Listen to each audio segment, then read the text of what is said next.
Bueno, entonces voy a iniciar el tema haciendo una primera pregunta. Bueno, tal vez Kendall, que fue uno de los que habló del tema, tal vez ha escuchado algo, pero yo no sé si alguien ha escuchado algo sobre lo que son los índices de fragilidad ambiental. Y si ha escuchado, por favor, que me diga qué ha escuchado al respecto. Alguien que se imagine que es. Algo habíamos hablado de alguno de los temas, pero bueno, me gustaría saber alguna opinión. Vamos, alguien.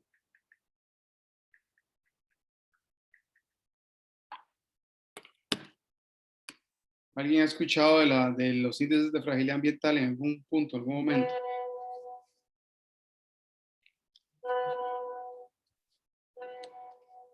No.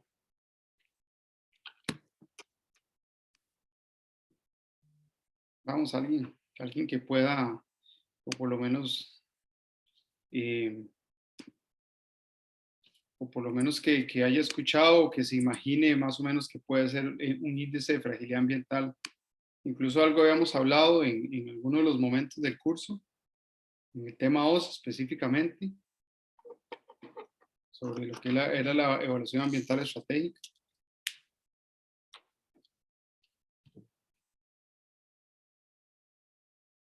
Nadie.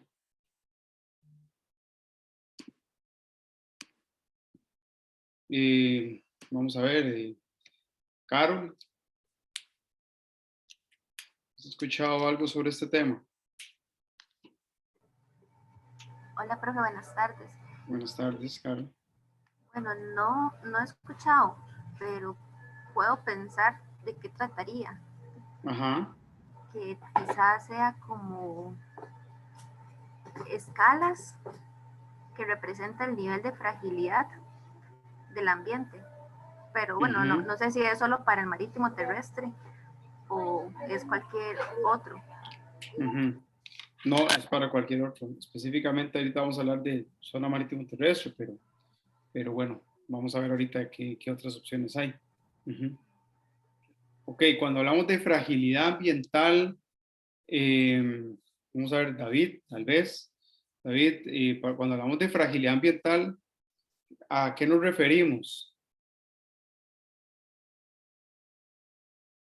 ¿A qué nos referimos cuando hablamos de fragilidad ambiental? ¿Fragilidad de qué?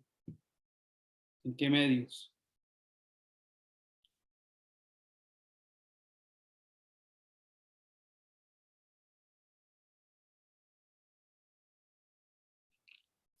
Profe, ¿Sí? tal vez a lo susceptible que es el ecosistema a sufrir alteraciones graves ante cualquier cambio que se realice. Ok, perfecto, muy bien. Y muy bien, muy bien. Y entonces ahora empecemos a desglosar, ¿verdad? Y sobre qué medios vemos esa susceptibilidad, qué ejemplos podemos ver de la fragilidad de un área. Tal vez con la presencia de especies sensibles. No sé, por ejemplo, un ejemplo clásico que se me ocurre es como las especies, tanto de flora, fauna, y me imagino que en hongos también ha ocurrido en el Cerro de la Muerte, cómo se han ido desplazando y han ido subiendo debido al cambio de temperatura. Y bueno, pues claramente no ocurre en todas las especies. Entonces, esto nos indica que no solamente el ecosistema es frágil, sino que esas especies también son frágiles y sensibles ante esos cambios de temperatura. Ok, muy bien. Entonces, digamos que eso ya sería, Catherine, un medio, o sea, la fragilidad biológica, ¿verdad? En este caso, florística, faunística.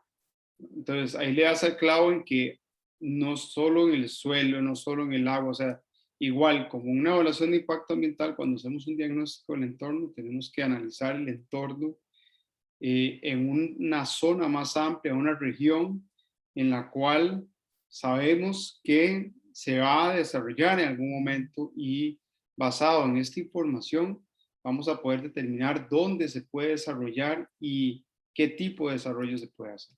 Y vemos la viabilidad de esa zona para poder hacer lo que estratégicamente alguna municipalidad, algún ente que tenga una región, un área así, lo vaya a querer. Entonces, perfecto, gracias, Catherine. Entonces vamos a ver, bueno, aquí voy a dar el ejemplo lo que pasa es que esta charla la hago con un estudio de caso de una vez, para no hacerlo muy teórico. Vamos a entrar de una vez en la parte práctica.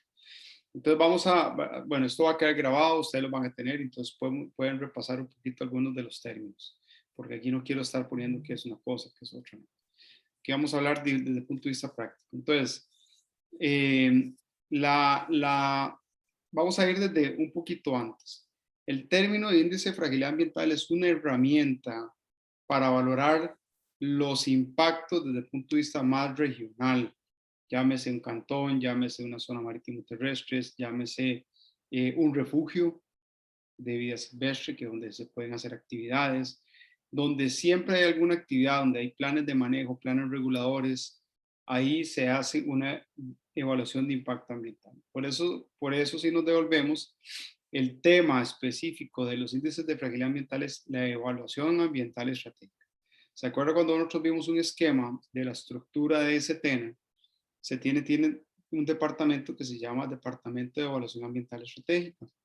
Ese departamento exclusivamente se dedica a revisar todas las evaluaciones que se hacen para planes reguladores, planes de manejo, y cuando hablamos planes de manejo es planes de manejo de áreas silvestres protegidas, no planes de manejo forestal, para que no se confunda, ¿verdad? Y para planes reguladores en zona marítimo terrestre, por ejemplo, zonas costeras, etcétera. Entonces, por ejemplo, les digo que a mí me ha tocado trabajar con índices de fragilidad ambiental en cantones, en distritos, en zona marítimo terrestre. Pongo el ejemplo de zona marítimo terrestre porque me tocó trabajar en un proyecto muy grande, de casi que la mitad o un poquito más de la zona costera del Pacífica, ¿verdad? Y también me tocó trabajar con los índices de fragilidad ambiental del corredor fronterizo norte, que es bastante área. Entonces son experiencias muy ricas, muy bonitas, que bueno, voy a tratar de plasmárselas aquí en todo su componente. Pero entonces, como voy a dar un ejemplo, la zona marítima terrestre. Ok, entonces, la evaluación de impacto, la evaluación ambiental estratégica lo que hace es incorporar la variable ambiental en los planes reguladores, en los planes regionales, en lo que ya les conté, ¿verdad? Y la herramienta para poder incluir la variable ambiental en estos tipos de regulaciones son los índices de fragilidad ambiental, que es un instrumento que está en el decreto 32966, que es la Gaceta del 4 de mayo del 2006 que ustedes tienen dentro de su material. Ahí viene explicado cómo se desarrolla un índice de fragilidad ambiental. Es todo un decreto específico donde explica cuáles son los términos de referencia, cuáles son los componentes, etc. Yo aquí lo que voy a hacer es resumirles todo eso. Entonces vamos a hablar de un estudio de caso para que ustedes vayan viendo de qué se trata esto. A mí me tocó con un grupo de trabajo, les cuento esta experiencia, fue muy interesante porque, bueno, ahí en el proyecto del BID Catastro, del BID, del Banco Internacional de Desarrollo, con el catastro hicieron un proyecto para regular, ordenar prácticamente todas las zonas costeras. Entonces, por ejemplo, la parte topográfica hicieron una identificación y ubicación de mojones para determinar cuál es la zona pública y cuál es la zona restringida. Los mojones se hicieron digitalmente, entonces después, ya una vez que se ordena los mojones, también se ordenan todas las propiedades, por eso se llama BitCatastro, porque hicieron un ordenamiento de todo el catastro nacional para ver qué son fincas privadas, fincas estatales, ¿verdad? Zona pública, zona restringida, etc. Una vez que tuvieron eso, también se les dio una inversión a las municipalidades para que pudieran desarrollar sus planes reguladores. En el caso de los planes reguladores de la península, Pacífico Central, tanto de los cantones como la zona marítimo terrestre, porque ustedes tienen que tener claro de que el cantón que igual es administrado por la municipalidad. Vamos a dar el ejemplo, el cantón de Santa Cruz de Guanacaste, ¿verdad? El cantón de Santa Cruz de Guanacaste tiene toda una zona terrestre, llamémosla así, y toda una zona marítimo terrestre. La zona marítimo terrestre está compuesta por todo el litoral, ¿verdad? De frente, más 50 metros de la pleamar hasta los, vamos a ver, de la pleamar son 50 metros hacia tierra, ahí lo que llaman zona pública, ¿ok? Por eso se ponen mojones para separar la zona pública. La zona pública es inalienable, está establecido en la ley de zona marítimo terrestre. ¿Qué quiere decir inalienable? Que usted lo puede construir, incluso ustedes ven que hay multas de carros que se quedan varados, usted no puede poner ahí ranchos ni nada, o sea, usted puede ir a una playa bien porque es zona pública, ¿ok? Entonces lo que evita eso es que, como pasó mucho tiempo, que hoteles se encerraban, entonces tenían su propia playa y no, nada de ninguna playa es privada, ningún mar es privado, entonces por eso se determinó la zona pública. Después de esos 50 metros está la zona restringida, 150 metros, o sea, de los mojones hacia afuera, 150 metros son zona restringida. Esa zona restringida es administrada por la municipalidad. Sin embargo, al llamarse zona marítimo terrestre, tiene una regulación específica, aunque sea administrada por la municipalidad. Por eso es que la municipalidad separa plan regulador costero y plan regulador terrestre. En ese tiempo, el Bicatastro dio plata para hacer los planes reguladores. Yo les cuento que, desgraciadamente, toda esa plata se perdió. Y lo voy a decir así, totalmente transparente. Incluso en la zona marítimo terrestre, un consultor, no voy a decir nombres ni apellidos, hizo todos los IFAs para aprobar el plan regulador y todos los IFAs fueron denegados por Setena, aduciendo de que estaban mal hechos. Y a mí yo ya había trabajado en el Bicatastro en la delimitación de patrimonio natural del Estado, que es todas las áreas de bosque en la zona costera, desde la frontera de Nicaragua hasta prácticamente la frontera de Panamá. A mí me tocó trabajar todo ese sector con un equipo de forestales y a raíz de ese trabajo, que nos fue muy bien por dicha y el MINAE quedó muy contento por el trabajo que realizamos, el Bicatastro me dijo a mí que si yo le ayudaba a arreglar los planes reguladores no, porque los planes reguladores lo hacía otra empresa, pero arreglar todo lo que son los hijos, ¿ok? O sea, todo lo que Setena había rechazado. En teoría, arreglar, ¿verdad? Cuando nosotros revisamos los índices de fragilidad ambiental y fuimos a Setena a conversar sobre la situación, nos dijo Setena, vean, porque en principio me contrataron solo a mí. Entonces yo después les dije, fuimos a revisar y yo revisando y con los que conversó Setena dijimos, no, esto es más fácil volverlo a hacer de nuevo que arreglarlo. Y efectivamente, entonces lo hicimos de nuevo. Pero para eso tuvimos que contratar a un grupo de profesionales y yo llevé la coordinación, pero bueno, se hizo una licitación de profesionales, tuvimos que seleccionar y con ese equipo trabajamos todo.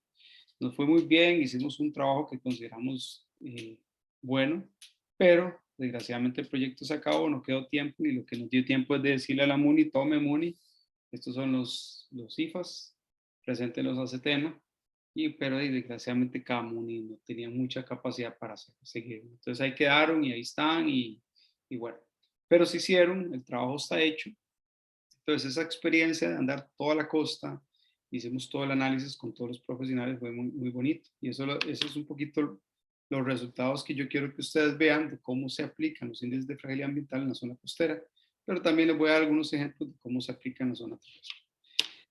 Ok, entonces, ¿cuál era la finalidad de los IFAs? La finalidad de los IFAs es hacer toda una zonificación de fragilidades ambientales.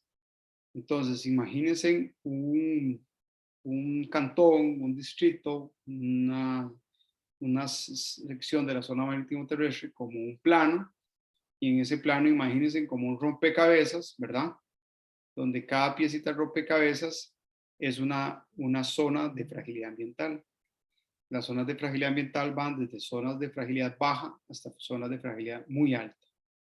¿Okay? Zona de fragilidad baja, obvio que es, ¿verdad? Su nombre lo dice, la fragilidad del ecosistema en general integrado, y cuando hablo integrado hablamos de la parte social, física y biológica. La fragilidad es baja, o fragilidad media, moderada, o fragilidad alta, baja o muy alta. Entonces imagínense un montón de rompecabezas con piecitas que digan fragilidades de tal tipo. Y todavía dentro de la fragilidad baja hay subcategorías. Entonces, ok, aquí les estoy haciendo un resumen, pero lo vamos a ver poquito a poco. Entonces, ¿qué es lo que se hace para obtener un índice de fragilidad ambiental? Bueno, en primer lugar, como les comenté, se requiere una coordinación y se requiere después de la selección de un equipo profesional. Estas son algunas fotos del trabajo de hormiga que se hizo. Nosotros tuvimos que, además de hacer trabajo de campo, visitar a cada municipalidad para explicarles un poco qué es la metodología, de qué se trata y cuál es el trabajo que vamos a realizar. ¿Por qué? Porque al ser mucha el área que se tenía que revisar y visitar, entonces teníamos que decirle a la municipalidad que nos dieran cartas, que nos dieran gafetes, para nosotros poder conversar con la gente, con la comunidad y poder accesar a propiedades que en este momento tienen usos, donde hay gente, donde hay dueños, donde hay concesionarios. Entonces fue un trabajo de hormiga, de exposición, de presentación. Estas presentaciones, algo parecido les hacíamos a los encargados para que entendieran y comprendieran qué es lo que íbamos a hacer. El equipo interdisciplinario está conformado ¿por qué? Por un geólogo que va a ver el componente de geoaptitud. Ahorita les explico qué es eso. Un biólogo que va a ver la parte de bioaptitud. Un ingeniero agrónomo que va a ver el componente de suelos. Un sociólogo que va a ver la parte social y antropológica, como lo dice. Un arqueólogo o arqueóloga. Un planificador o arquitecto que va a ver y va a hacer una comparación del plan de los IFAS con el plan regulador, y un geógrafo o especialista en sistemas de información geográfico, que es el que va a hacer todo el mapeo y toda la integración de la información que los profesionales que vamos a trabajar y vamos a trabajar en este tema le íbamos a proporcionar para hacer. ¿Ok? Se arma el equipo y después ya el objetivo dice que es de este trabajo es cumplir con el decreto 32967, 966 del MINAE, donde hay que incluir los 4 ejes principales, que es el IFA Geoaptitud, IFA Edafoaptitud, IFA Bioaptitud y IFA Antropoaptitud, ¿verdad? ¿Para qué? Para hacer que sirva de base para realizar una zonificación del plan regulador, porque ya con eso el plan regulador pueden decir, por ejemplo, si ustedes imaginan ese rompecabezas, volvemos a lo mismo, y ustedes ven las fragilidades, uno lo hace independientemente de lo que ustedes quieran hacer. Ya después, usted junta el plan regulador con esa zonificación de fragilidad ambiental, y donde usted empate y dice, bueno, vean, y resulta que nosotros queríamos que esta zona fuera una zona residencial turística de baja densidad, pues resulta que es una zona muy frágil. ¿Por qué? Porque son zonas de lagunas, de humedales, de suelos ¿cómo se llama? Muy suaves, donde la geología no es apta, ¿verdad? Etcétera. Entonces, o hay sitios arqueológicos, entonces ya es una zona que hay que modificar dentro del plan regular. Al final vamos a ver que cuando hacemos una comparación, hay 2 comparaciones. Uno, de la fragilidad ambiental del terreno versus el plan regulador propuesto, y también versus de lo que existe actualmente. Porque la fragilidad ambiental se hace sobre incluso áreas que ya están impactadas. Si en este momento yo aplico el índice de fragilidad ambiental sobre el Cantón de Liberia, el Cantón de Liberia ya tiene moles, tiene carreteras, tiene todo, ¿verdad? Tiene industrias, agricultura.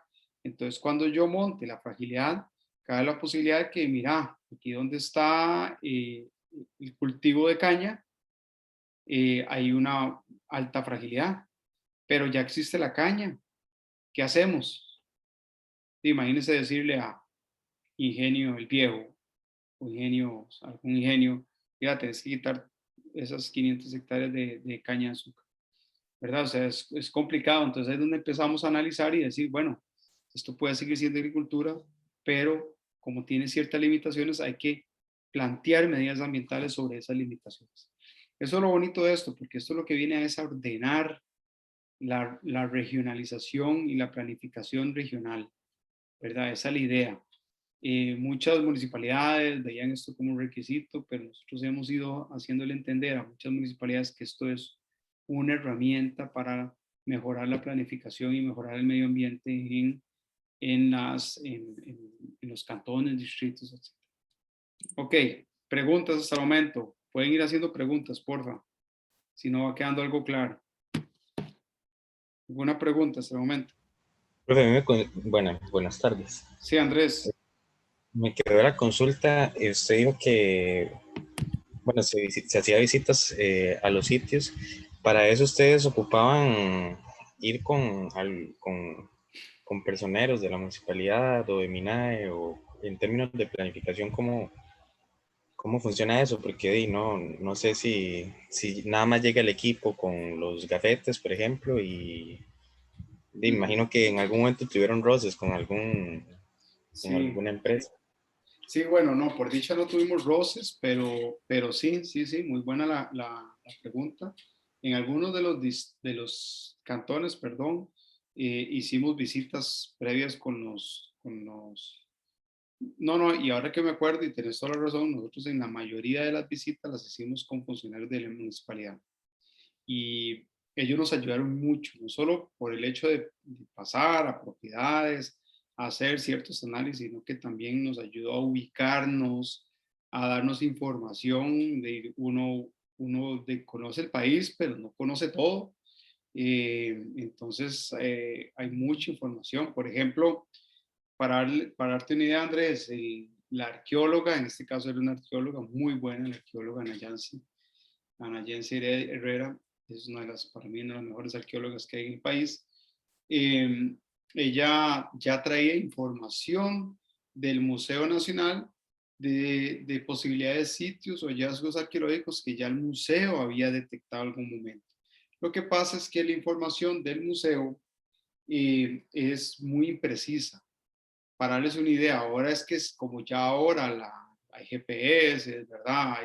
Hay sistemas de información geográfica, estaciones topográficas, etcétera. Entonces ahora la información es más precisa, pero en su momento, al igual que otras instituciones, ¿qué hacían? Iban con una hoja cartográfica, más o menos se ubicaban dónde estaba el sitio, dónde podría estar, y lo que hacían era un puntito en una hoja cartográfica, imagínense. Entonces esa es la información que existía. Entonces, como hay algunos sitios que no se han actualizado, entonces la arqueóloga llevaba igual ese puntito, lo saca de la hoja cartográfica, estima la coordenada, porque no es hoja cartográfica digital, es una hoja cartográfica papel.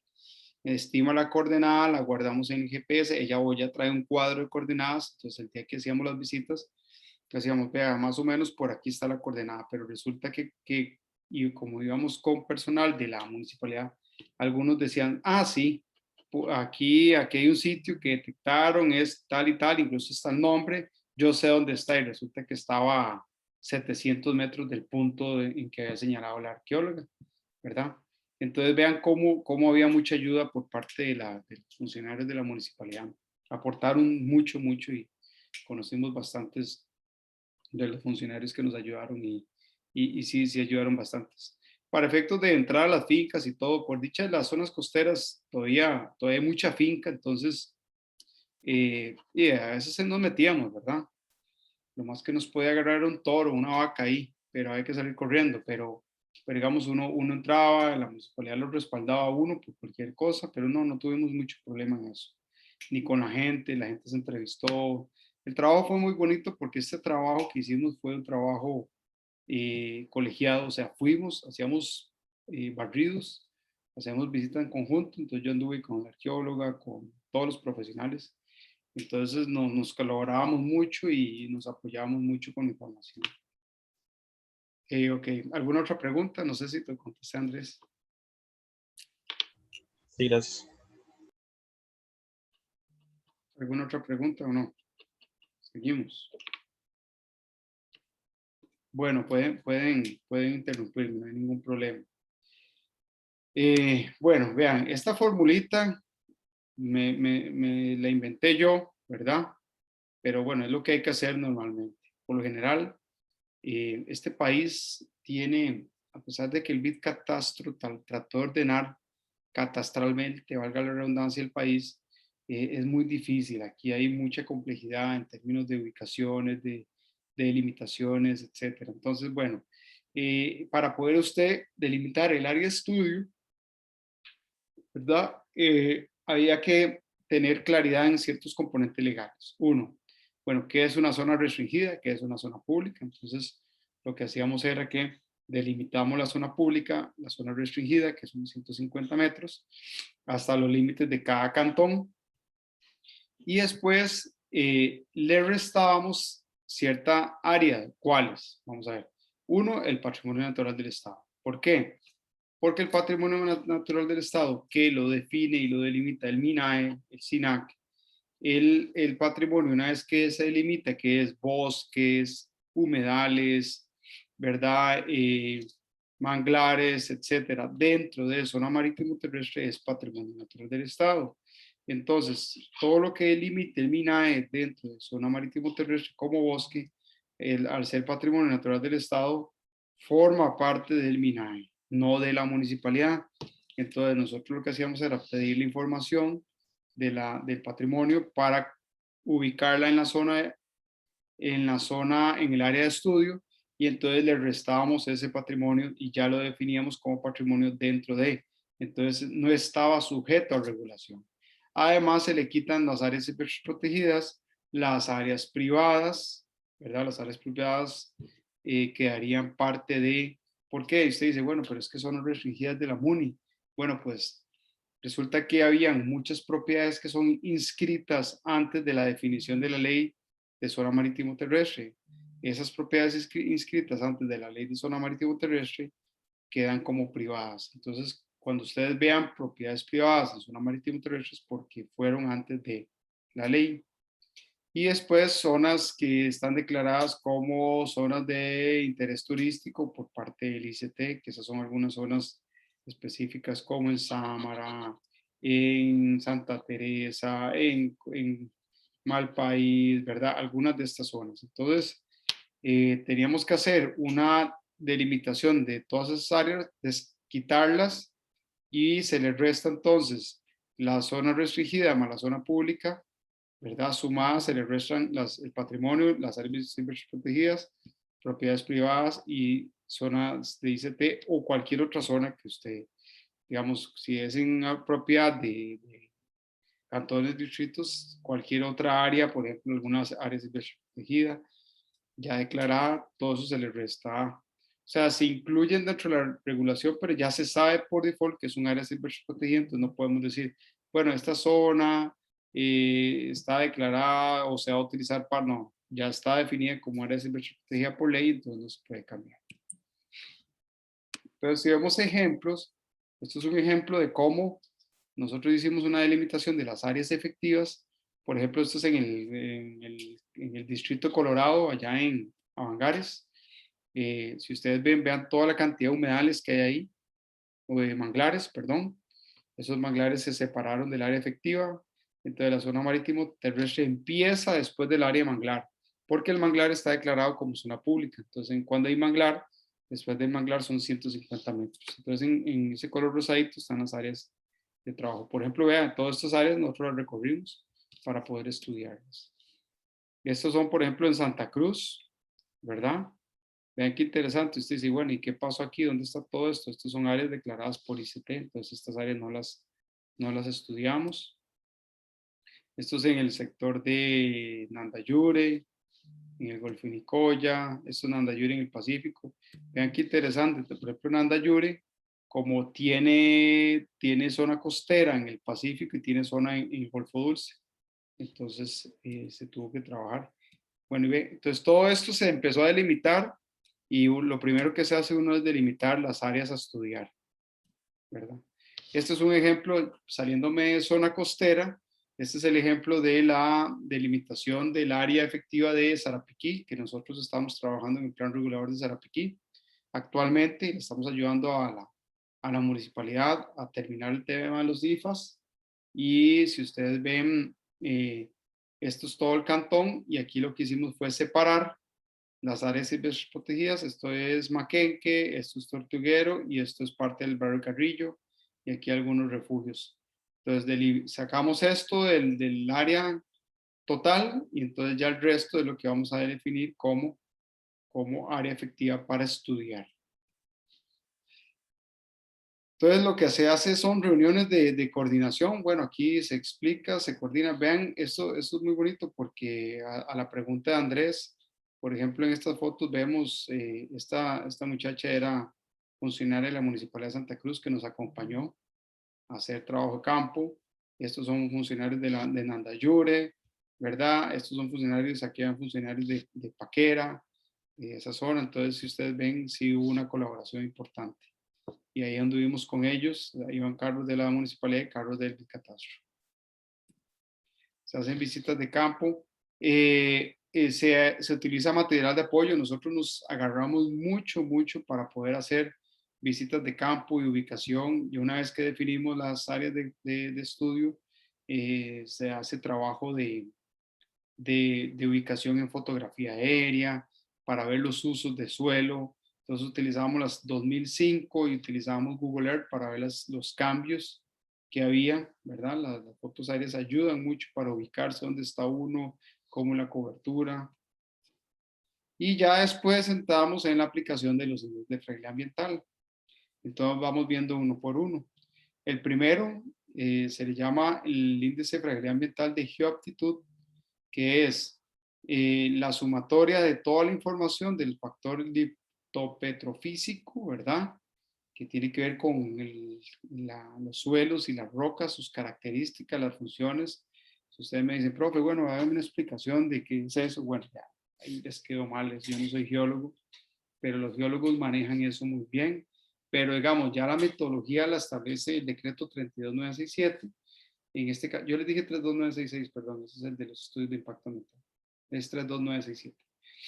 Y ahí está la sumatoria de toda la que es la parte rocas. Entonces ellos hacen dentro de la visita hacen un análisis del tipo de roca existente, del tipo de suelo, y para eso hay unas matrices dentro de la metodología que ellos van marcando. Esas marcas que van haciendo, categorizando, por ejemplo, la litopetrofísica, la geodinámica externa, la hidrogeología, ¿verdad? Toda esa información se la va trasladando al experto en SIC. Bueno, en este caso era experta. Casualmente para este trabajo me colaboró Raquel Padilla, que es egresada de la escuela. Ella tiene una maestría en sistemas de información geográfica. Es una de las expertas. Si ustedes quieren manejar la parte de SIC de esto, ella, y en general ella es la que me ayuda en esto. Ella lo trabaja muy bien.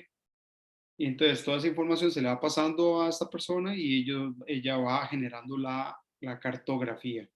Cada factor de estos genera un mapa. Entonces hay un mapa de factor físico, un mapa de geodinámica externa, un mapa hidrogeológico, un mapa de amenazas por deslizamiento y un mapa de amenazas naturales. Todo eso lo trabaja el geólogo y lo pasa esa información. Al final la sumatoria de esto me da el IFA geoaptitud. Entonces vamos a tener un mapa de IFA geoaptitud que me va a decir la fragilidad desde el punto de vista geológico, o sea, físico. Entonces vamos a ver al final, me voy a adelantar un poquito, al final vamos a ver que puede haber sitios que la fragilidad geológica es alta, pero la fragilidad biológica es baja. Entonces por eso al final hay que hacer una integración. Ahorita vamos a ver. Después viene la edafaptitud, que es el suelo específicamente, lo que lo trabaja un ingeniero agrónomo, ojalá con experiencia en suelos. Yo por lo general trabajo con certificadores de ISO conforme, que son profesionales en agronomía que han llevado cursos de suelos para poder inscribirse como certificador de uso conforme. Aquí se Profe. ven dos, sí. Buenas tardes, ¿cómo está? Vamos a ver quién me habla, perdón. Ya. ¿Quién es, perdón? Es que no Katia, veo. Katia. Ah, Katia. Oye, perdón. Es que, Una pregunta. sí, dale. No se preocupe, no se preocupe. Eso que estás diciendo de los certificadores, porque hay forestales Sí. certificadores del suelo. ¿Eso no lo puede hacer un forestal? Bueno, eso es muy buena pregunta, Katia. Por lo general, CETENA está solicitando agrónomos. Yo honestamente no he hecho la consulta, ¿verdad? Porque por lo general, el tema que se ve específicamente es para el tema más agrícola, ¿verdad? Pero sí, yo sé que un forestal que ha llevado los cursos y todo, tiene la capacidad para hacer todo un análisis de la zonificación de tipos suelos y un análisis de capacidad de uso de la tierra. Lo que ha pasado últimamente en los estudios que se ha solicitado para capacidad de uso de la tierra, lo que hacen es que si hay suelos forestales, digamos, cobertura forestal, etcétera, lo trabaja un ingeniero forestal, pero si son temas ya más de suelos agrícolas, lo trabaja un agrónomo. Sin embargo, si usted me pregunta a mí, para mí sería cualquiera de los dos. Incluso, yo no he hecho la consulta, pero por ejemplo para el tema de sistemas de información geográfica, nosotros, como la experta que nos trabaja a nosotros es forestal, pero ella tiene una maestría en sistemas de información geográfica, nosotros le hicimos la consulta a CETENA y CETENA no lo permitió. Nos permitió y dijo incluso ahí, casi que con esa resolución, se extendió porque dijo, sí, tiene que ser un experto en SIC nada más. Y vean qué interesante, yo no quiero tampoco decir que los geógrafos son malos, mucho menos, pero yo he tenido mucho mejor experiencia con expertos en SIC, que son forestales, que los mismos geógrafos. Entonces yo, por ejemplo, para este tipo de situaciones utilizo a colegas expertos en SIC. Para mí son mejores en SIC, ¿verdad? Tuve una primera experiencia con geógrafo y me fue malísimo. Además de que el geógrafo, por ejemplo, no trabaja mucho el tema de fotointerpretación para coberturas forestales, lo cual sí hacemos nosotros. Entonces, a tu pregunta, Katia, es muy buena pregunta. Yo no la he hecho a CETENA y digamos, yo como trabajo con un agrónomo, que ya tengo tiempo de estar trabajando con esa persona, y ya tiene bastante experiencia en este tema, entonces no he tenido la necesidad de hacer la consulta, pero si yo soy forestal y he hecho una inversión para llevar los cursos y ser un certificador de uso conforme, podría hacer la consulta a CETENA para ver si se puede. Pero yo pensaría que sí, los dos tienen la aptitud para hacerlo, ¿verdad? Porque llevan el mismo curso y aplican la misma metodología, ¿verdad? Ok, gracias. O sea, lo digo porque hay muchos, entonces el asunto es Sí. que tanto uno tiene el derecho como el otro. Y ella es otra rama ahí de trabajo para los forestales. Y como le digo, ese curso, bueno, ha sido todo un pleito aquí, si se da, cuánto cuesta, porque es un curso caro, de $500,000 de pesos, fue lo que costó hace yo no sé cuántos años. A veces no es tanto lo que vale, Katy, es el tiempo que dura, ¿verdad? Tienes que sacar prácticamente una semana para poder llevarlo y no es cualquiera el que saque una semana para meterse a llevar un curso con práctica y todo, ¿verdad? Bueno, ahora no sé cómo será, pero yo creo que ya hace falta y vea, yo esta semana pasada andaba en Puerto Viejo. Actualmente hay un tema complicado en términos de humedales. Yo en eso hubieras hasta me riego las bilis, ¿verdad? Pero el tema de humedales ahora es más en esa zona de Limón. Ahora para todos, digamos, para el SINAC. Yo no sé qué les pasa, pero todo es humedal. Cualquier cosita, cualquier saquito es humedal. Y lo digo así literalmente. Incluso estuve trabajando con peritos de la OIJ hace 2 días que andaba allá en Puerto Viejo porque dijeron que una zona ahí que está construida es humedal. Entonces, bueno, usted va y desde aquí hay jardines, hay casas y usted ve fotos aéreas, han existido durante mucho tiempo. Entonces, la fiscal dijo, no, no, aquí hay, los peritos van a ver si esto fue humedal en algún momento. Ustedes no se imaginan a los peritos haciendo un hueco ahí en piedra, casi se les, como decía una persona, casi se les quiebran los dientes. O sea, son cosas ilógicas, ¿verdad? Pero bueno, eso es otro tema que podemos dar una charla en otro momento, porque me ha tocado trabajar ya mucho en temas humedales últimamente. Y para mí uno de los estudios más importantes para la delimitación de humedales es el estudio de suelos. Y para mí yo considero que lo puede hacer tanto un ingeniero forestal como un ingeniero, ¿verdad? Entonces, ve, ese tipo de cosas hay que dejarlas muy claras porque a veces cuando es un tema de trabajo, la gente dice, bueno, y esto me toca a mí, esto a usted no, porque me está quitando el trabajo. Entonces, bueno, eso ya hay que dejarlo muy claro y ver quién puede qué y hasta dónde puede llegar, ¿verdad? Para mí, el que lleva ese curso y si usted deja que lo lleve el forestal el agrónomo, cualquiera de los dos podría, porque es un tema específicamente de suelos, ¿verdad? De suelos. Y, ok. Bueno, entonces, pero es muy buena pregunta la de Katy, más Katy que estaba metida ahí en el colegio con este tema de los cursos. Pero bueno, la aptitud es eso, es un análisis de los suelos que hay. Se utiliza la información oficial, que son los mapas de suelos y los mapas de capacidad de uso de la tierra, pero hay que hacer una verificación para comprobar, ¿verdad?, la efectividad de esa cartografía y decir si sí o coincide o no coincide, ¿verdad?, o hay alguna modificación. No es tan detallada como para hacer estudios específicos de suelo. Bueno, con la persona que trabajo yo, por lo menos sí hace en algunos sitios donde hay duda, sí hace unos estudicitos en campo sin necesidad de llevar muestras al laboratorio para ver el tipo de suelo que puede haber y entonces ya cuando ve la coincidencia con la cartografía, entonces valida la información. Okay. La parte después de bioaptitud, que esa la realiza un biólogo, y antes de que me pregunten si la puede hacer un forestal, pues no. Realmente es interesante porque si ustedes ven, ahí se habla de cobertura. Vamos a ver, perdón. No es que no la pueda hacer un forestal. Incluso yo ayudé a la bióloga que trabajaba conmigo en la parte forestal y fuimos y confirmamos el tipo de cobertura y todo perfecto. Pero el que firma específicamente esta área es el biólogo, ¿verdad? Puede tener la ayuda de un ingeniero forestal, pero el biólogo es fundamental en esto. ¿Okay? A eso es lo que me refería. Entonces, igual utilice información existente, oficial, de tipos de cobertura, de tipos de ecosistemas, tipos de corredores, actividad que existe, categorías de manejos y áreas protegidas, etcétera.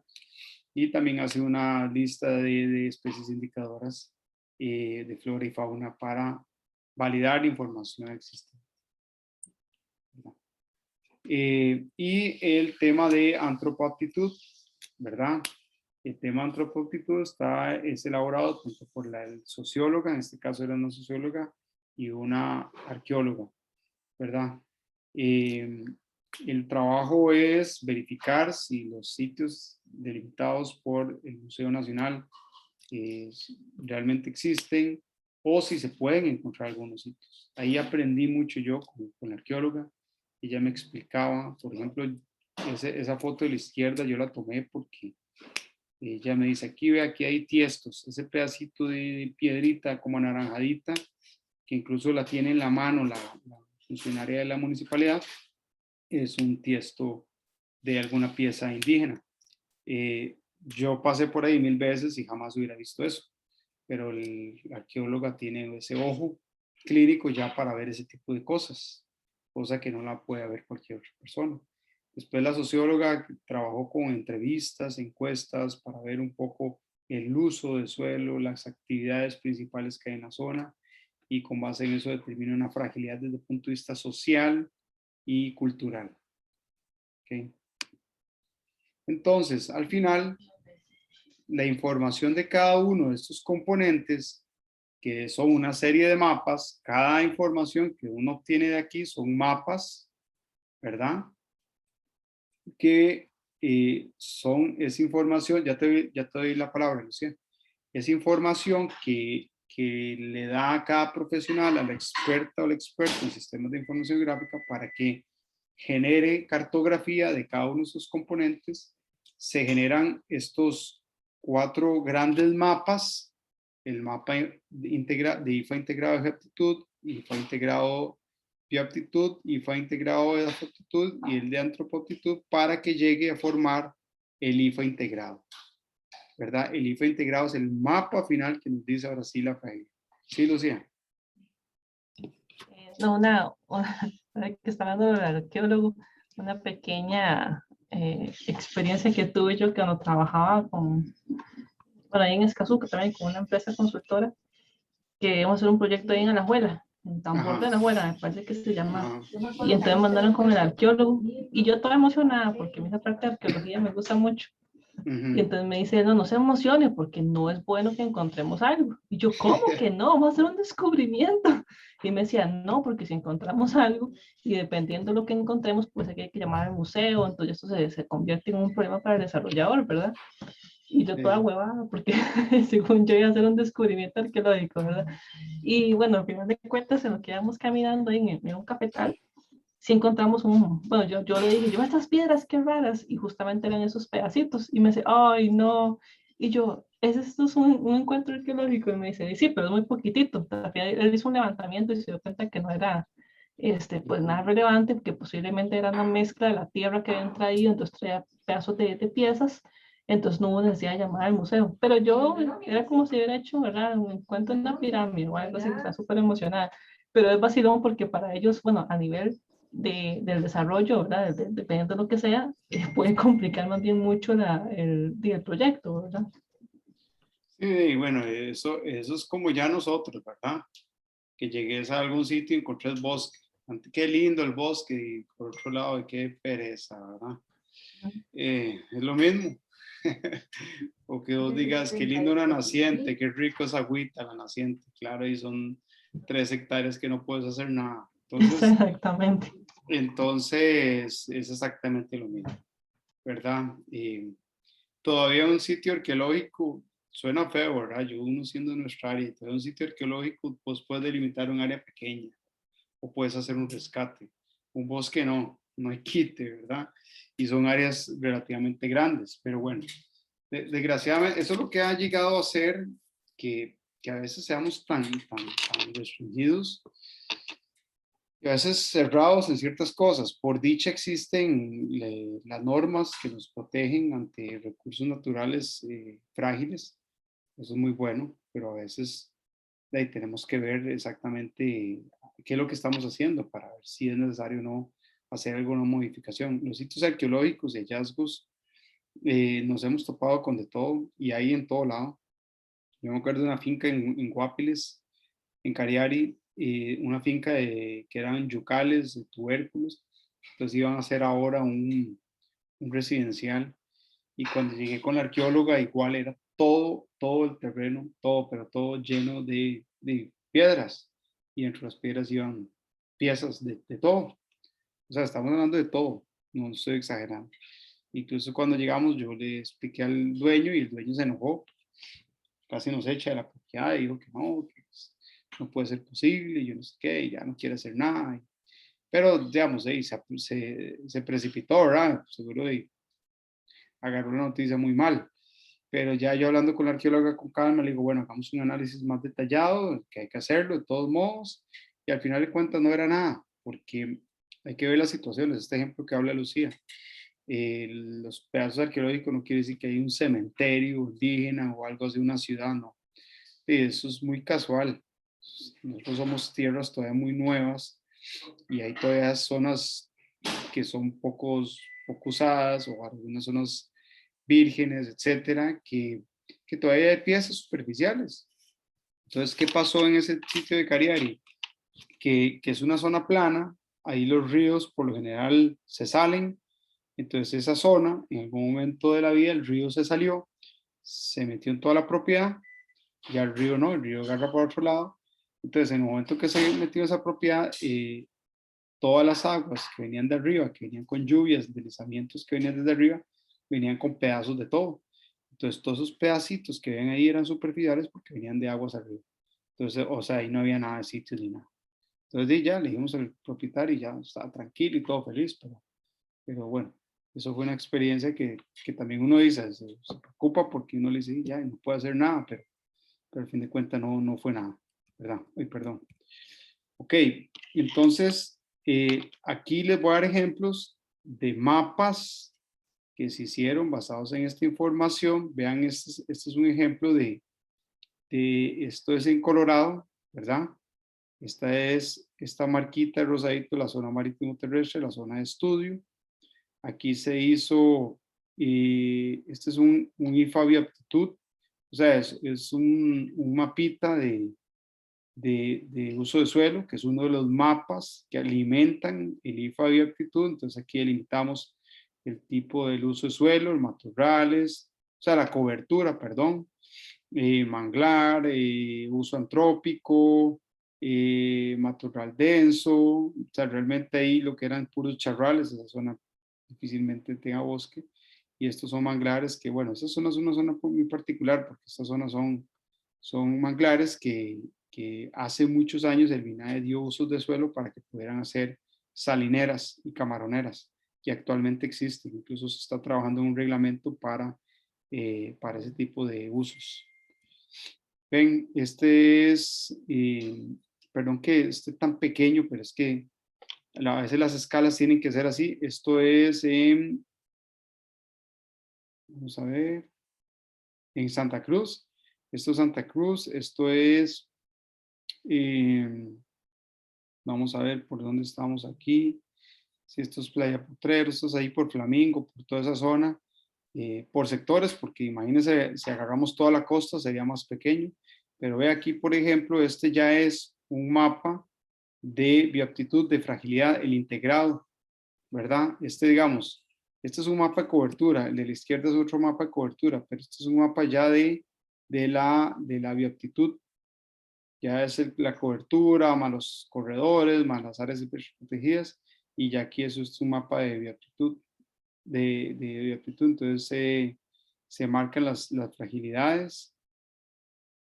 Estos son otros mapas, ¿verdad? Digamos, aquí nos dieron fragilidades moderadas en amarillo, bajas en verde. Lo que pasa es que aquí hay muy pocas áreas, porque aquí todo esto son áreas, propiedades privadas, fincas. En Andayure no, aquí sí hay más áreas. Entonces, si ustedes ven este verde, es una fragilidad baja, este amarillo es una fragilidad moderada, este naranjadito son altas, tal vez los colores se me variaron. ¿Ven? Entonces ahí uno va definiendo las fragilidades. Voy a mostrarles, bueno, este es de aptitud, este es de afaptitud, mapas de afaptitud, vean, ¿verdad? Muy alta, altas en anaranjado, moderadas en amarillo, bajas y muy bajas. Entonces vean que uno va, conforme va haciendo cartografía, pero estos son fragilidades en bioaptitud, afaptitud, ahora antropoaptitud. Ven, se hacen mapas. Imagínense que para este trabajo de la zona marítima terrestre nosotros podemos haber hecho más de 300 mapas. Bien, bien. ¿Por qué? Porque entonces había que hacer el mapa de cada componente de, por ejemplo, de afaptitud, cada componente de bioaptitud, cada componente de antropoaptitud y cada componente de geoaptitud. Entonces, pero aquí como son, entonces ahí ya podemos hablar, y después el mapa de fragilidad y el mapa de fragilidad general. Por lo menos pueden haber sido unos 20 y resto mapas. Pero en este caso, como la escala que necesitamos tener máxima es de unos 50.000, así lo dice el decreto, a mí no me da para hacer solo un mapa de cada cosa. Entonces yo tenía que separarme en sectores. Entonces voy a volverme aquí para que vean los sectores. Yo les he mostrado aquí ve. Entonces, yo aquí tengo que hacer para solo este sector, para que me entre en la escala que yo necesito, tengo que hacer 20 restos mapas solo de este sector, 20 restos solo de este sector y 20 restos solo de este sector.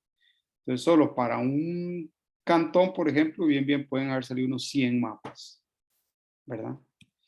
Entonces, vean la cantidad de mapas que pueden salir de aquí. Esto es de antropoaptitud y este es de bioaptitud, pero en Nicoya, pero en el sector del Golfo. Vean, aquí hay alta aptitud, ¿verdad? En la parte biótica, moderada, anaranjado, verde, bajo.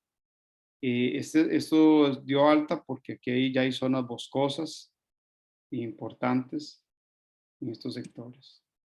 Esto es bioaptitud, pero en Nicoya, en el sector pacífico, aquí hay mucha propiedad privada. Bueno, y este es el refugio de vida silvestre ostional. Lo que pasa es que como aquí hay manglar, aquí se salió un área de zona restringida, pero este sector, la mayoría es refugio de vida silvestre, por eso es que no está marcado, porque eso ya es el refugio, se hace un plan de manejo aparte del plan regulador. Ya este sector más abajo, sí, hacia Sámara. Vean este es el de Nicoya edafaptitud. Aquí la edafaptitud es muy alta. Aquí desde el punto de vista de suelos es complicado, desde el punto de vista agrícola específicamente. Ok, aquí es antropoaptitud. Vean pedacitos de tiesos que nos encontrábamos en la parte social. Y el análisis integrado, ¿verdad? Para eso voy a mostrarle algunos ejemplos, pero ya de los informes. Voy a salirme aquí. Voy a mostrarles ejemplos de estos cantones y el corredor fronterizo norte para que ustedes vean.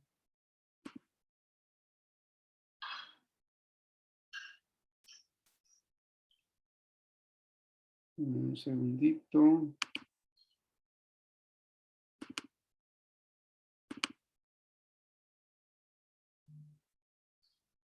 Vamos a ver. Nosotros trabajamos con quepos específicamente. Con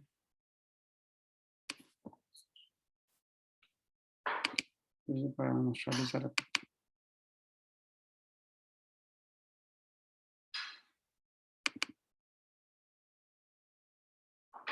Lo que les voy a mostrar ahora es para que ustedes vean un documento ya terminado de un índice de fragilidad ambiental.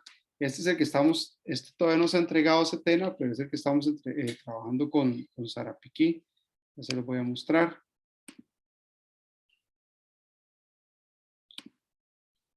Para que ustedes vean un estudio. Esta es la aplicación del IFA en Sarapiquí, ¿verdad? Aquí venimos el equipo profesional, la coordinación, la parte de sistemas de información gráfica. Aquí están los profesionales que participan, ¿verdad? Y ahí queda para que después cada uno firme. Y después viene todo el contenido de la parte de metodología, área de estudio, aptitud. Vean, todo esto son información. Si ustedes se meten, bueno, ahorita estamos viendo cada uno, pero cada uno de estos conlleva una cartografía. Entonces, bueno, aquí esto todo es una explicación de la metodología. Vean el área de estudio. ¿Lo están viendo? Sí. Sí, señor. Ok, perfecto. Y bueno, un poquito de fotos de trabajo campo, la explicación de la metodología. Voy a adelantar un poquito para que vean los resultados. Esto es un poco la metodología, lo que les expliqué a ustedes ahora. Y después ya vienen los resultados. Entonces, ve, ya viene, por ejemplo, el IFA de aptitud. Entonces viene toda la información. Hay toda una información teórica, ¿verdad? Y de campo que realiza el geólogo en este caso. Estamos hablando de un documento de 236 páginas. Estamos hablando de toda la geología, de todo el cantón, ¿verdad? Este es un primer mapa. Este es un mapa de geología, todo el cantón.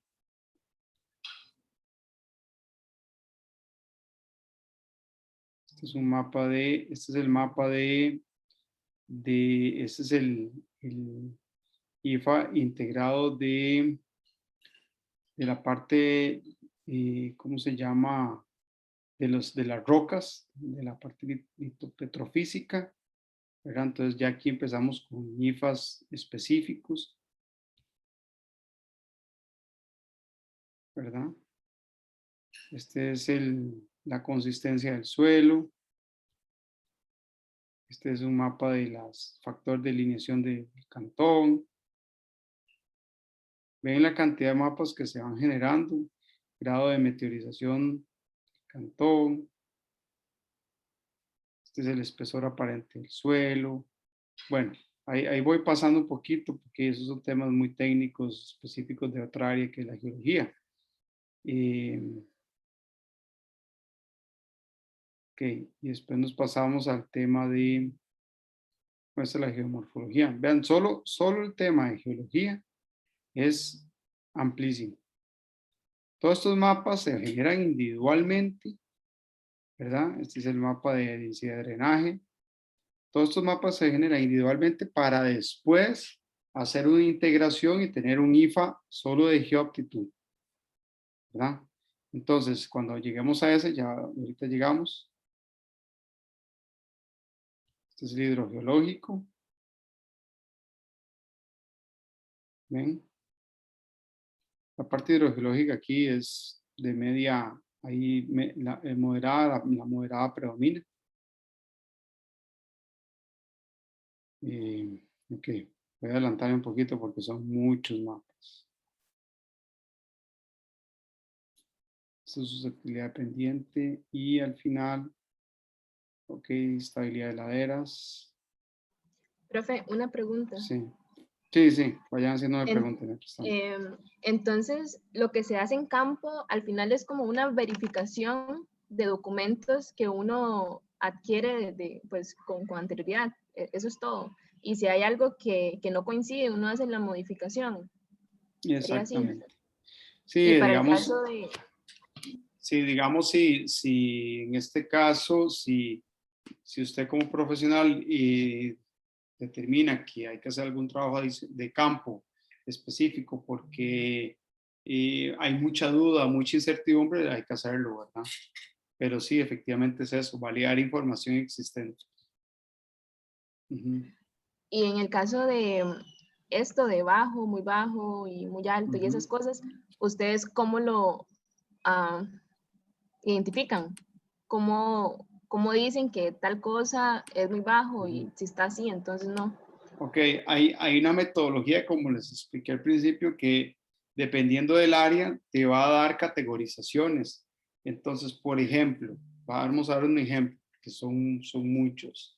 Si, por ejemplo, en la parte de vulnerabilidad en la hidrogeología, entonces, en este caso es muy fácil porque un estudio de hidrogeología te determina la fragilidad desde bajo hasta muy severa. Entonces te asocia a que una fragilidad baja es una vulnerabilidad baja, pero así lo establece la metodología, no es que lo estoy inventando. Una vulnerabilidad media es una fragilidad moderada, ¿verdad? Y así sucesivamente. En el caso, por ejemplo, de bosque o de la parte de bioaptitud, va a depender también de las coberturas. Entonces, una cobertura boscosa te va a dar una fragilidad más alta que si fuera una cobertura pastizal o un uso antropogénico, ¿verdad? Entonces, eso lo vas transfiriendo a una matriz donde te va diciendo qué es por área, qué es el tipo de fragilidad, y entonces vas haciendo la cartografía, ¿verdad?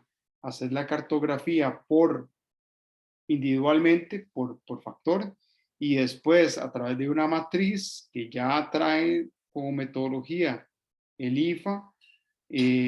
Yo no soy tan experto en SIC, ¿verdad? Pero esa matriz la estableces en el sistema de información geográfica y ella misma te hace toda la integración entre una y otra, ¿verdad? Entonces, es una integración numérica que vos tenés que ir llenando una matriz y ya cuando haces la cartografía te va a indicar en una integración, que eso ya es lo más complicado porque, digamos, esto, hacerlos individualmente así es muy sencillo porque con colocar un valor de acuerdo a lo que te dice la metodología es muy fácil.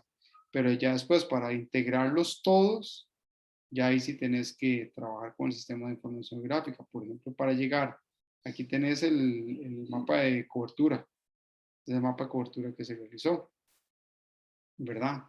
En este caso, por ejemplo, en Sarapiquí, nosotros hicimos un trabajo campo extenso. Bueno, en este caso yo como forestal fui muy insistente y hicimos una verificación de algunas áreas que yo consideraba que no eran bosque y cuando íbamos realmente eran plantaciones forestales. Entonces, se verificó y se trabajó bien. Y ya después eso se traslada a lo que es, bueno, estas son zonas de vida, se traslada a lo que es la fragilidad. Pero digamos, es una metodología que establece el decreto para poder darle un valor. Les digo que no es sencillo porque entonces tendríamos que ir haciendo uno por uno y bueno, eso ya es todo un curso, pero tampoco es complicado, pero sí es de detalle. Por eso, digamos, por eso es un trabajo integral. Entonces hay una experta en sí que va recogiendo la información, incluso cómo trabajamos nosotros. Yo le digo, bueno, Raquel, trabaje con el geólogo, con Guido Cibaja. Entonces se sienta con Guido, se ponen a trabajar, Guido le va dando la información o le va pasando en tablas y ella va incorporando en el sistema de información gráfico y va generando la cartografía hasta llegar a una integración. El geólogo vuelve a revisar toda la información cartográfica y le da la validez o no, ¿verdad? O sea, hay que corregir algo. ¿Okay? Y lo que quiero llegar al final, este es, por ejemplo, bueno, esto es un mapa de áreas protegidas y lo que quiero llegar es a los mapas integrados.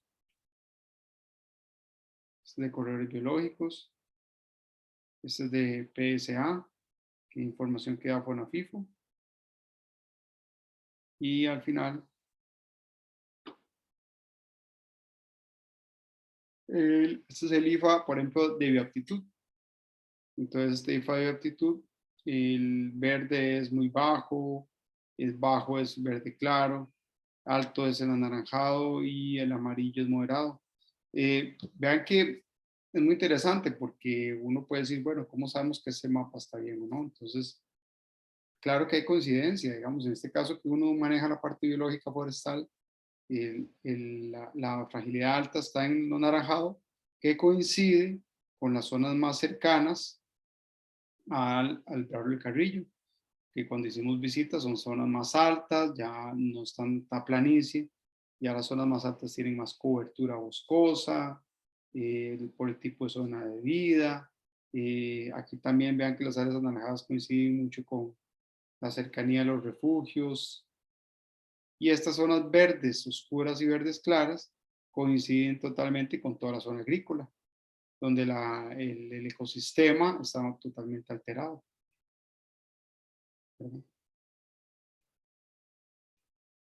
Ok. Voy a adelantarme porque esto viene antropoaptitud y viene afoaptitud. ¿Ven? Este es el potencial agrícola. Y este es ¿cómo se llama? El tipo de suelos, ¿verdad? Mapa suelos. Y esta es ya la parte social. Bueno, voy a irme al final. Quiero irme al final para que ustedes vean el último mapa, el mapa integrado. Ok, este es el mapa integrado, vean, lo que les quería mostrar. Este es el mapa integrado del cantón, ya aquí está la combinación de todo. Si ustedes ven el cantón de Sarapiquí, en su mayoría es de una fragilidad baja y moderada. Eso incluso cuando yo le expuse en primera instancia a la municipalidad, yo les dije, ustedes deberían estar contentos porque ustedes por el tipo de fragilidad, ya son zonas agrícolas de mucho tiempo y todo, ustedes tienen la posibilidad de hacer muchas cosas como cantón desde el punto de vista regulatorio porque no tienen limitaciones importantes dentro de su cantón. Pues tienen muchas áreas en las cuales pueden planificar y pueden obtener facilidades. Y después estas son las subcategorías de fragilidad, ¿verdad? Entonces hay 2A, 2B, 3A. Entonces esto lo que me indica es que cada subcategoría tiene limitaciones diferentes. Y dependiendo de lo que digan las limitaciones, ven, aquí está. Entonces, por ejemplo, ven lo que dice una subclase, recomendaciones. Entonces dice una subclase 2A, dice entonces ve, entonces aquí explica desde el punto de vista de geoaptitud, desde el punto de vista de bioaptitud. Entonces lo que te permite esto es hacer las recomendaciones cuando usted haga el plan regulador y decir, bueno, aquí lo que hay es esto y la recomendación por el tipo de IFA es esto. Entonces aquí viene toda la explicación. Y digamos que aquí termina el documento. La variable ambiental tiene el IFA y después viene todo un análisis de alcance ambiental, que es un documento que hace comparar entre lo que es el plan regulador, la propuesta y lo que hay. Entonces, al combinar esos dos, me permite definir si el plan regulador es apto o no, o hay que hacer modificaciones.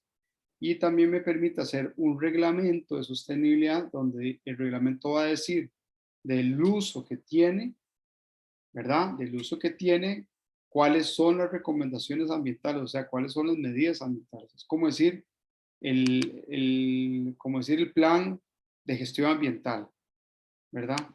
Como decir el plan de gestión ambiental del plan regulador. Entonces aquí viene, a ver.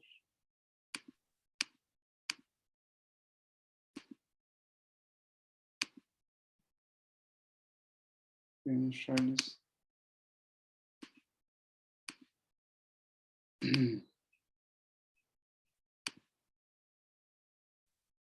Profe, Sí, eso tiene que ver con la evaluación de efectos acumulativos.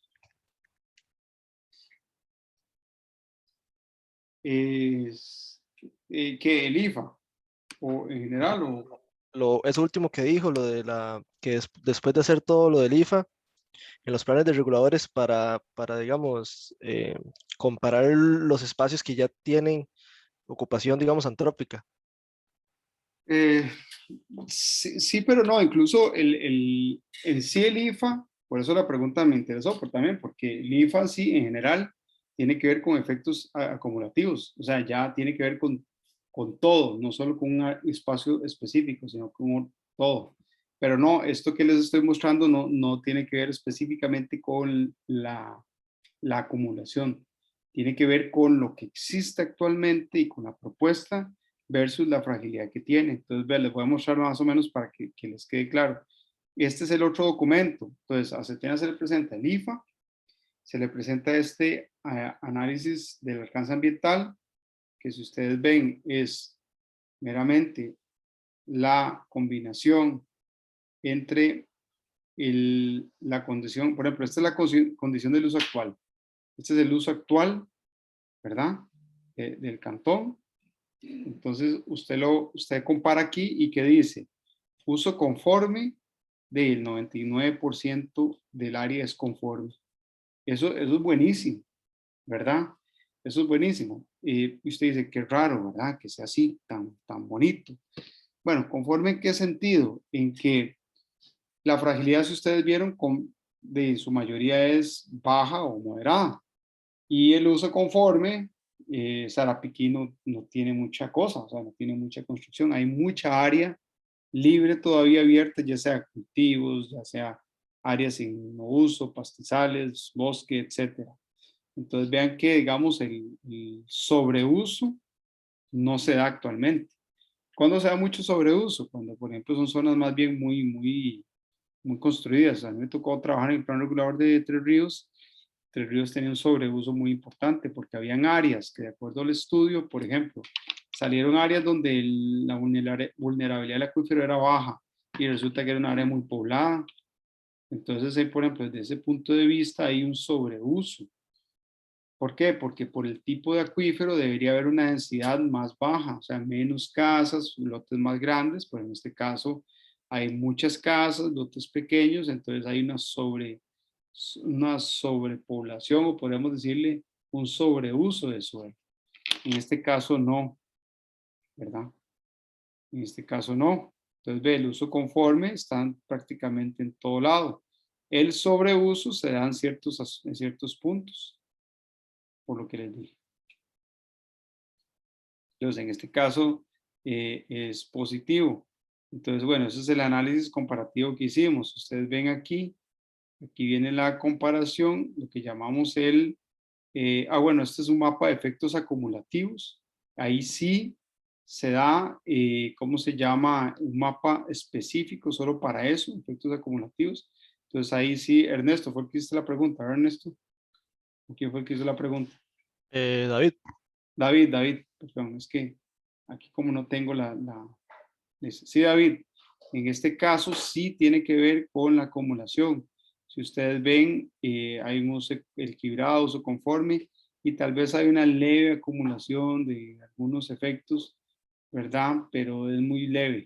Entonces, aquí, por ejemplo, Cantón de Sarapiquí, como quien dice, está muy bien para que pueda ser planificado porque todavía hay mucha área en desuso y que hay tiempo para mejorar algunas condiciones y tiempo para poder hacer muchas cosas. Entonces, ven, esta es la matriz, ¿verdad? Después viene el escenario de la condición ambiental a futuro respecto a la situación actual de sobreuso. Es un cuadrito que hay que hacer. Y lo que quería mostrarles es, ¿cómo se llama? Bueno, aquí se analiza también, porque vamos a ver, uno hace un mapa para decir cómo es la fragilidad, pero digamos, ya por ende hay un plan regulador, entonces uno tiene que estudiar el plan regulador propuesto versus lo que me está dando aquí. Es donde se hace el análisis comparativo. Este es un mapa de uso del suelo propuesto, ¿verdad? Estas son las zonificaciones que se están proponiendo. Ahora no me acuerdo que por aquí viene a ver, por ejemplo, cada una de estas iniciales son usos de suelo. Vamos a ver. Por ejemplo, las SZS es zona residencial. Aquí es una subzona servicios mixtos. Servicios mixtos es que usted puede meter comercio, industria, etcétera. Subzona institucional son áreas que quieren utilizar para hacer colegios o, ¿verdad? O algunas instituciones públicas. Zona agropecuaria, que es la mayoría. Ustedes ven la zona agropecuaria, la mayoría, la como moradita. O sea, realmente es una zona con vocación agrícola y puede desarrollarse bajo esa misma realidad. Nada más que hay que tomar las medidas correspondientes. ZPO, ¿qué era? ZPO, que es una de las grandes áreas, también sus zonas de protección por conservación y reforestación, eso dependiendo del uso de suelo. Bueno, y después hay otro documento que se llama Reglamento de Desarrollo Sostenible.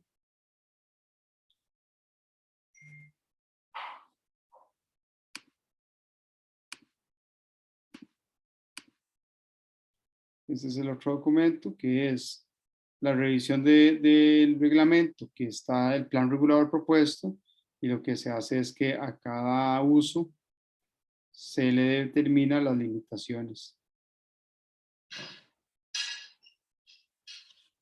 Entonces, por ejemplo, deben para ver que vean este cuadrito.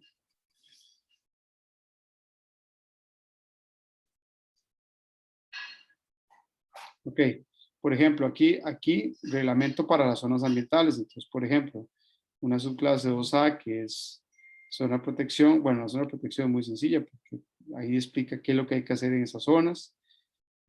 Zona de protección, ok. Zona agropecuaria, por ejemplo. Entonces, ¿para qué sirve esto? Para que cuando ya se tenga apruebe el plan regulador, entonces, si usted tiene una propiedad en Sarapiquí, usted ya sabe cuál va a ser el uso y cuáles son las limitaciones y cuáles son las recomendaciones. Entonces, cuando usted va a la MUNE a pedir un uso de suelo para que le definan que usted puede construir o que puede hacer, entonces la municipalidad le va a decir, vea, usted está en una zona que es agropecuaria, usted quiere hacer agricultura, es apto, pero de acuerdo a lo que dice la variable ambiental, usted tiene que aplicar sedimentadores, tiene que tomar en cuenta el tratamiento de las aguas residuales, y ahí vienen todas las listas de acciones que hay que cumplir, ¿verdad? Eso es lo que me permite este documento. Bueno, aquí todavía estamos haciendo una revisión porque todavía, como les digo, no se ha entregado este tema. Pero bueno, esto es una primicia que ustedes tienen. Tengo el ejemplo del corredor fronterizo norte y les puedo pasar información de esa, algunos mapitas que se hicieron. Pero bueno, es bastante información porque cada documento de esos son documentos grandes, son documentos detallados y son trabajos considerablemente complejos, ¿verdad? Podemos hacerlos. Bueno, preguntas, por favor. Profe. Sí. Entonces, digamos, el IFA sirve para que la municipalidad modifique el plan regulador para poder ser aprobado por Setena. Ese es el que aprueba Setena. Ese es el que aprueba Setena, exactamente. Exactamente. Esa sería la pregunta. Gracias, profe. Ok. Sí, exactamente. Es la herramienta para que puedas estar sujeta a Setena, que la revise y la apruebe el plan regulador. Si, después de 2006 para acá, si usted no tiene un plan regulador, si no tiene aprobado por Setena, entonces no puede aplicar. Es un requisito ya. ¿Alguien más?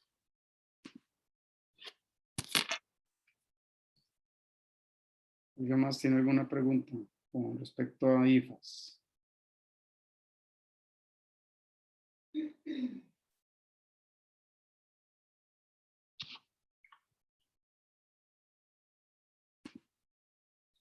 ¿Muy claro o quedó más bien muy confuso?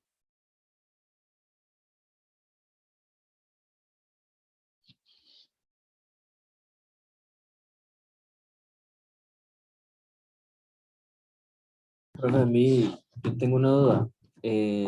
Bueno, según lo que usted estaba explicando, esos IFAs y todos los mapas van dependiendo de diferentes factores, ¿verdad? Se toman en cuenta diferentes factores de fragilidad. A la hora de poner en contexto todo eso y poner todo juntos y hacer el mapa integral, creo que fue esa palabra que usted utilizó. Mapa integrado.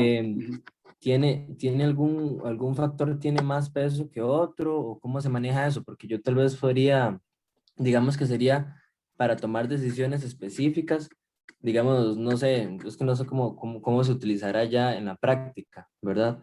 Pero bueno, la pregunta es esa, si hay algún factor que tiene más peso que otro, como para después decir, bueno, aquí sí, tal vez esta zona tiene este factor, pero bueno, no es tan importante como este, que sí es más determinante. Entonces en esta parte, ya por solo tener ese factor que es de más importancia, es más limitante, o no sé, se me ocurre. Sí, está muy bien la pregunta, Alejandro. Vamos a ver, prácticamente todos los factores tienen un mismo valor de medios. Se analizan y se estudian más componentes físicos que cualquier otro. No sé si lo pudieron notar. En la parte física de geoaptitud se ven más variables.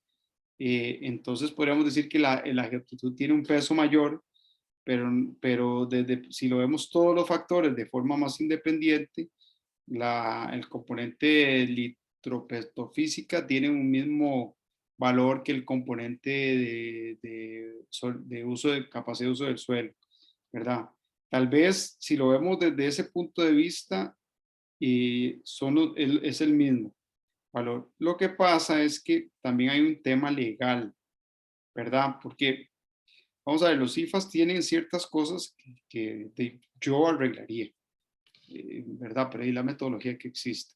Por ejemplo, para mí el factor cobertura forestal es un tema muy delicado, porque aunque usted diga, bueno, es que vamos a valorar bosque, y bosque, yo ya sé por sí que el bosque, solo por el hecho de ser un área frágil, legalmente también es frágil, ¿verdad?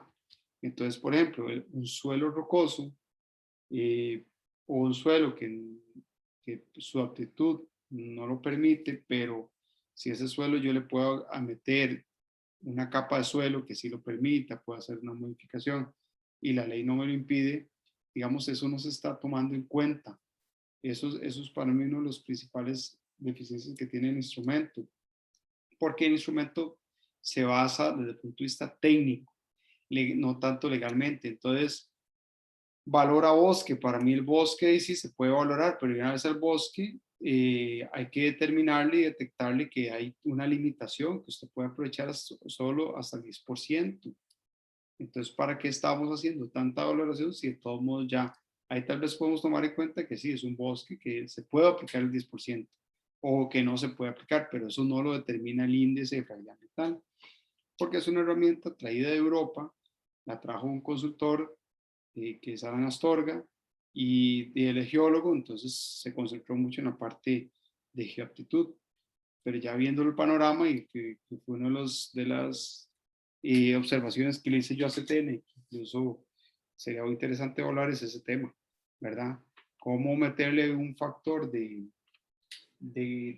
¿cómo se llama?, de ponderación para darle validez al tema legal o limitaciones legales de recursos específicos, ¿verdad? Pero sí, no sé si te contesto, Alejandro, o no. ¿Verdad? Vamos a Sí, ver. gracias. Ok, y ahí te complemento, Alejandro. El IFA, si usted lo aplica al pie de la letra, sin hacer un análisis general, ¿verdad? Sin haber hecho visita a campo, y se lo digo muy honestamente, los IFAs que denegaron en Setena, que yo les conté, casi estoy seguro que no hicieron visita a campo, ¿verdad? Porque hubieron errores y horrores. Incluso uno como forestal, Setena fue a sitio y Setena me decía, es que nosotros fuimos a sitio y habían áreas de bosque que decían que eran bosque y no eran bosque. Yo, qué raro. Entonces voy yo, vamos a verlo, incluso nosotros fuimos con Setena a hacer una verificación y efectivamente ponían bosque donde no era o viceversa. Entonces ahí se demuestra la falta de visita de campo. Y entonces, por eso les digo, si en este momento yo tengo ojo crítico y yo conozco ciertas zonas y yo veo que dentro de mi índice de fragilidad me dice, mira, esta zona me sale verde, claro, que es baja, y de ellos, yo conozco esa zona y esa zona es un bosque, entonces puede pasar algo ahí muy interesante, que resulta que, y pasó en Quepos, nos pasó en Quepos, resulta que dio fragilidad baja. ¿Por qué? Porque sí era bosque, pero era planito, no había un problema de acuíferos, no había un problema de suelos, no había un problema social, la parte geológica perfecto. Entonces, al todo ser bueno y nada más tener un factor alto que es bosque, entonces cuando se integra sale bajo o muy bajo. Pero cuando usted va a planificar y pone que ahí, como salió bajo, puede hacer cualquier cosa, y resulta que se topó con un bosque. Entonces después, como dice usted, y qué raro, ¿ah? Está muy raro. Entonces ahí es donde yo me acuerdo que en Quepos yo no hice los IFAs, yo participé en la reestructuración del plan regulador. Entonces a mí me tocó revisar los IFAs y yo le dije a la gente que, pues vean, ustedes tienen un problema porque esta área que les dio baja muy bajo es un área que yo conozco y sé que es bosque, voy a ir a revisarla. Cuando fui, efectivamente es un área de bosque. Y les dije, esta zona, independientemente de lo que les da ya la fragilidad, ustedes tienen que ponerla como una zona prácticamente de protección, porque es muy poco lo que van a poder hacer, ¿verdad? Entonces se hizo caso, hicieron cambios y todo, y por dicha, porque cuando tuvimos que hacer la audiencia pública, y yo fui parte del equipo de la audiencia pública por parte de la MUNI, vieras cómo atacaron el plan regulador, le dijeron, es que eso es bosque, y eso es tal, y eso está. Y claro, cuando yo les presentaba, les decían, vean, esta área, aquí está la foto aérea, esto no es bosque, esto sí es bosque, Y vean, por eso se hicieron las modificaciones, y entonces ya la gente quedó muy contenta y tranquila, porque la gente no es tonta, la gente conoce su territorio, y a veces llegamos nosotros como consultores externos y creemos que sabemos todo, y llegamos y cometemos esos errores. Entonces, el IFA es una buena referencia, pero hay que analizarla muy bien y hay que tener un ojo crítico, y por eso es muy importante la verificación de campo, ¿verdad? Ahí para complementar un poquito a la pregunta de Alejandro.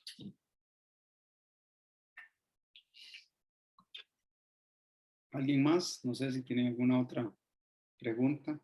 ¿Cómo ve la metodología?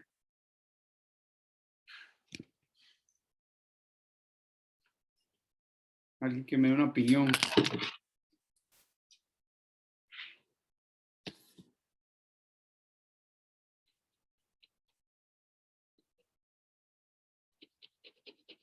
Nadie.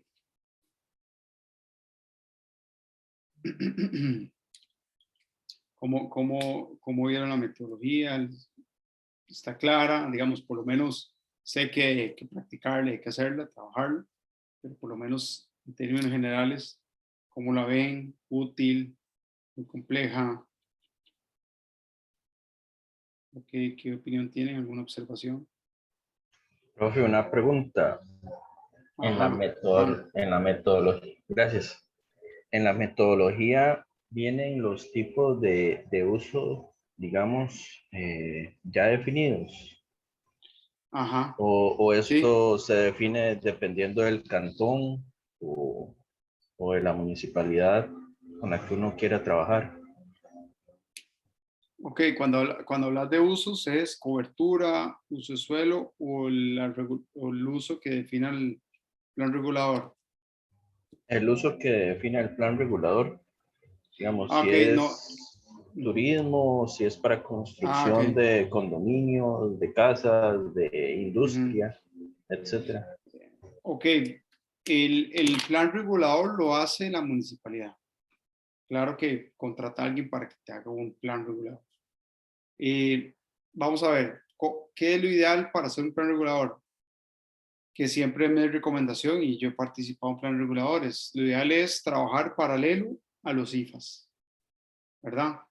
Porque es lo mismo que usted diseñe un hotel sin hacer un análisis ambiental previo, o por lo menos paralelo, porque resulta que usted diseña el hotel y lo hace muy bonito, pero ahí, cuando usted empieza a estudiarlo, resulta que el hotel cayó en un área donde hay una naciente, o un área donde hay un bosque, o resulta que la vulnerabilidad del acuífero es muy alta, entonces hay que hacer una propuesta de planta de tratamiento, ¿ven? Entonces usted tiene que empezar a hacer cambios. Entonces, para mí lo ideal sería, es más, lo ideal es, yo haría IFAs y conforme usted va tratando los IFAs, o por lo menos teniendo resultados, ya usted desarrolla un plan regulador basado en lo que usted pueda hacer. El problema es que aquí todo se hace al revés. Aquí se hace el plan regulador, después viene a hacer uno el IFA, y donde usted dice, hey, pero usted lo que puso aquí ya no se va a poder hacer, ¿verdad? Y entonces, eso es un poco, pero el plan regulador lo propone la municipalidad. Ahora, el plan regulador se propone basado en mucho de lo que hay, más mucho de lo que la municipalidad quiera, ¿verdad? Si la municipalidad quiere, dice, bueno, nosotros queremos desarrollar un cantón para promover el turismo, el ecoturismo, entonces usted puede desarrollar un plan regulador basado en esos principios. O digamos, por aquí va a pasar una carretera, y por aquí van a pasar mucha gente, mucho tránsito y tráfico de comercio. Entonces, yo quiero hacer un plan regulador para aumentar y mejorar la parte comercial de mi cantón. Entonces, vamos a hacer zonas comerciales, zonas industriales, ¿verdad? Mejorar la infraestructura, ¿ve? Entonces, el plan regulador lo propone cada cantón, cada distrito.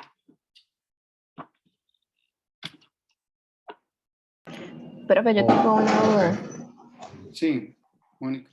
Entonces, el ingeniero forestal, más que como coordinador, no tiene ningún otro papel qué tomar dentro de esto, considerando lo que dijo Katy al inicio, ¿verdad? Que lo de la parte gráfica aún no se conoce tan bien.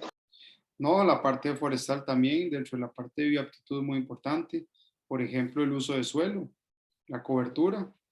Por ejemplo, para Sarapiquí, yo hice todo el trabajo de cobertura para aportarle al biólogo información para que haga su estudio. Y el tema de la definición de la cobertura, nadie más que nosotros. Y para mí es uno de las capas más importantes de aquí. Porque casi que te definen el uso potencial, ¿verdad? Entonces sí es muy importante.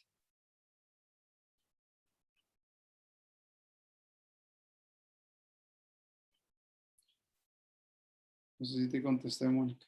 No te quedó duda. Está bien, está bien. Vean que incluso de estos IFAs trabajamos Raquel, que es forestal, experta en SIC, trabajo yo como forestal y eventualmente yo cumplo una doble función, ¿verdad? Pero si, digamos, yo estoy coordinando y tengo mucho trabajo, tendría que contratar a otro colega forestal para que me haga un estudio del uso de suelo, de la cobertura forestal, de la cobertura vegetal del cantón, distrito, de la zona marítima. Es fundamental. Por ejemplo, en zona marítimo terrestre es fundamental para la definición del patrimonio natural del Estado.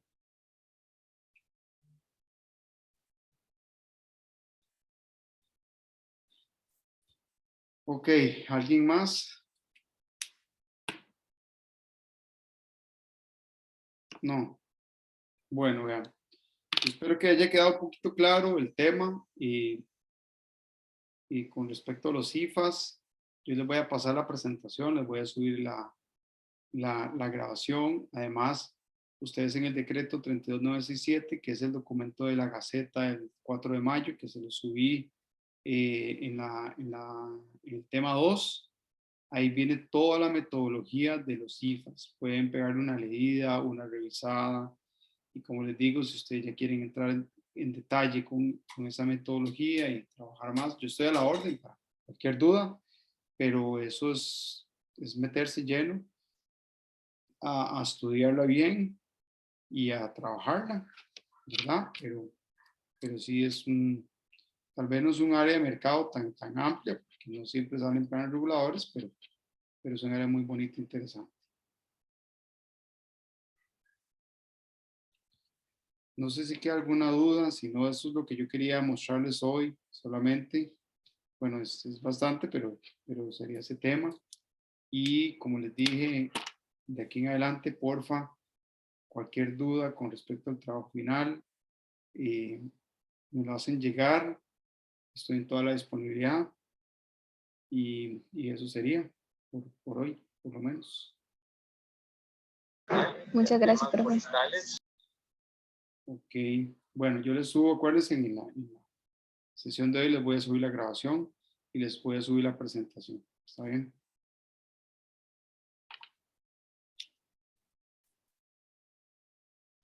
Gracias. Bueno, estaríamos entonces. Que pasen una feliz tarde y nos estamos hablando. Pura vida. Gracias, profe, igual.